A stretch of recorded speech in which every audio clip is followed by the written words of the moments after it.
grande dificuldade que a igreja teve de enfrentar foi o arianismo. O arianismo foi já um século posterior, né? Ário era um padre de Alexandria, no Egito, né? E ele teve que enfrentar uma dificuldade intelectual. Veja só, Ário tinha na sua cidade, né, vários filósofos neoplatônicos, etc. E os filósofos neoplatônicos, eles insistem muito numa ideia filosoficamente correta. Veja, aqui não é uma questão, o problema não é uma filosofia pagã, não. Ário não era um gnóstico.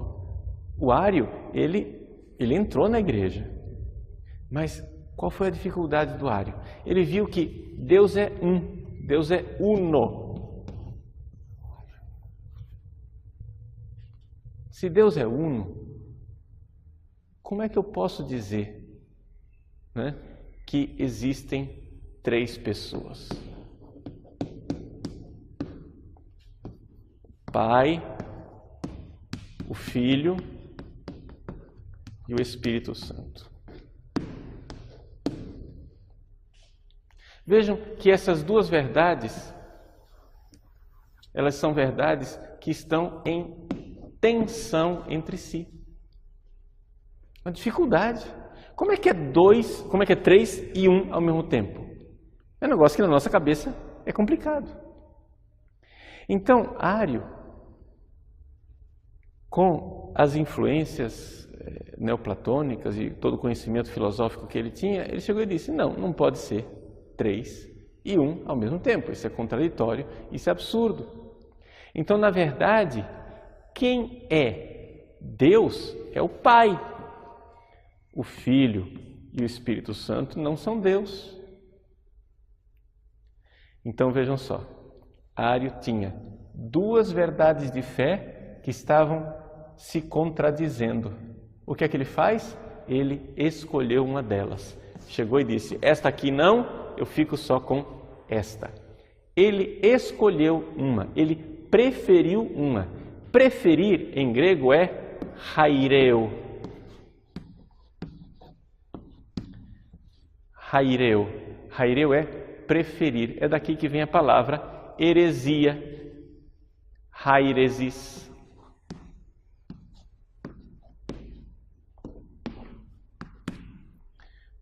Heresia é hairesis, é preferir. Veja, o Ário, ele entrou na igreja. Ele morreu. Ele adotou a fé da igreja. Ele não é um gnóstico. Ele não é um infiltrado. Ele entrou, mas não entrou completamente. Ou seja, ele não quis morrer completamente. Ele não quis adotar a fé da igreja com as suas dificuldades, mas começou a escolher coisas. Essa é a atitude herética. E qual é a atitude católica? Não é? O católico é aquele que crê no todo. A palavra católico, não é? Quer dizer isso. Vamos aqui facilitar as coisas, não é? Católico vem do grego kat holon, holos, holístico, né? Quer dizer aquilo que é o todo. Então nós somos holísticos, né? Nós temos o todo, num bom sentido. Então, católicos é katá, conforme holon, o todo. Então, aquilo que em grego se diz, vou escrever transcrito aqui para você enxergar, catolicos. Catolicos, né? Eu quis transcrever para ficar bem clarinho esse H aqui, que aqui é o H de católico, né? Na verdade é um espírito forte em grego. Então, katá, holon, holikos, né? Católicos quer dizer isso, conforme o todo. O que é um católico? Um católico é uma pessoa que escolhe o todo. Eu tenho duas verdades. Eu não vou ser herético. Eu não vou escolher uma delas. Eu vou ficar com as duas. Eu vou crer nas duas. Eu sou católico. Então, a fé da Igreja Católica é uma fé conforme o todo da nossa religião, onde nós não precisamos acreditar numa coisa e jogar outra no lixo. Mas, padre, então quer dizer que nós vamos ficar com a nossa mente dilacerada, nós vamos ficar com essa contradição? A fé ela é absurda, a fé ela é irracional? Não. E aqui que entra a teologia. O que é a teologia? A teologia é o esforço racional de tentar harmonizar aquilo que aparentemente é contraditório. Então, vamos fazer um esforço teológico? Muito bem. Como que a gente faz esse esforço teológico? Nós tivemos grandes teólogos dessa época. Foi Santo Atanásio, que defendeu a divindade do Filho, mas também depois vieram os padres capadócios, São Basílio Magno, Gregório Nazianzo, Gregório de Nissa, que defenderam a divindade do Filho e do Espírito Santo. E na defesa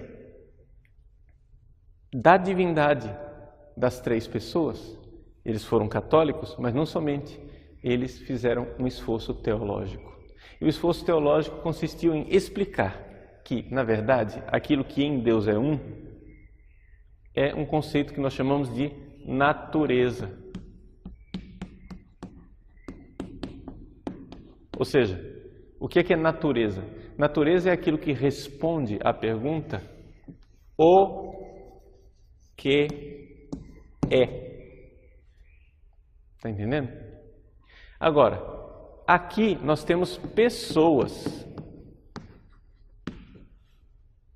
E pessoa é aquilo que responde a outra pergunta. A pergunta é: quem é? E que essas duas realidades são aspectos diferentes. Então, quando eu respondo o que é a natureza. Quando eu pergunto o quem é a pessoa. O que é que eu sou? Eu sou humano. Eu sou um ser humano. Eu sou um homem. Quem eu sou? Bom, eu sou o Paulo Ricardo. Não é? São duas coisas diferentes. Então, o que é e quem é? Esses conceitos, eles ajudam a gente a entender que racionalmente não estamos falando da mesma coisa e, portanto, não é uma contradição. Pergunto, resolveu o mistério? Não, continua misterioso. A teologia, a função dela não é abolir o mistério. A função da teologia é tentar harmonizar as coisas para que a gente veja que a nossa fé não é irracional, mas ela é de uma racionalidade superior, onde eu consigo enxergar a lógica das coisas, mas não preciso necessariamente desvendar o mistério, não é? Então, um católico vai abraçar as duas realidades. Eis aí então que, diante da controvérsia ariana, nós aprendemos o que é uma heresia. Uma heresia é uma escolha, é uma preferência, algo pessoal. Então, vejam, meus queridos, nós tivemos aí duas realidades, dois grandes movimentos históricos no início da Igreja, o gnosticismo e o arianismo. Os dois quase acabaram com a Igreja Católica. Os dois foram movimentos terríveis, né, que enfrentaram a Igreja e cada um do seu jeito quase que leva a fé católica para a inexistência histórica, mas o Espírito Santo nos iluminou e nós fomos assistidos por Deus e, graças a Deus, hoje podemos professar a fé católica. Esta realidade da heresia, ela continua ainda hoje entre nós. Você veja, por exemplo, todo o movimento protestante é, sem dúvida nenhuma, um movimento herético. Nós, católicos, cremos que o protestantismo é uma heresia. Por quê? Porque o protestantismo, ele tem esse aspecto de escolher o que ele vai crer. Vou dar um exemplo para você. Nós cremos que Jesus é o único mediador. Mas nós cremos também que a Virgem Maria, os santos e as pessoas podem ser mediadores também. Ora, isso é aparentemente contraditório. O que é que o protestante faz? Nega a mediação da igreja para ficar só com a mediação de Jesus. Problema. Depois eles se contradizem na vida. Por quê? Porque embora Jesus seja o único mediador, todo pastor protestante intercede como mediador dos seus fiéis. Eles rezam uns pelos outros. Aliás, não somente os protestantes rezam uns pelos outros, São Paulo rezava.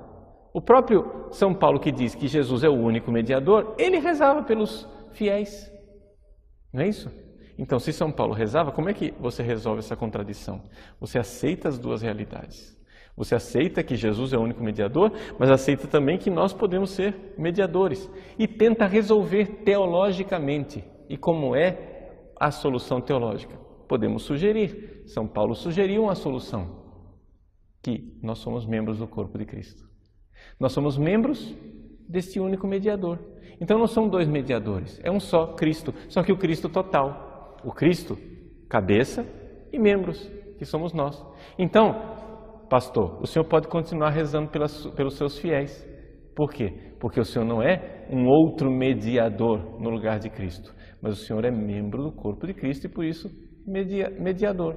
Eis aí a solução católica, a solução que não escolhe verdades de fé, mas fica com as duas.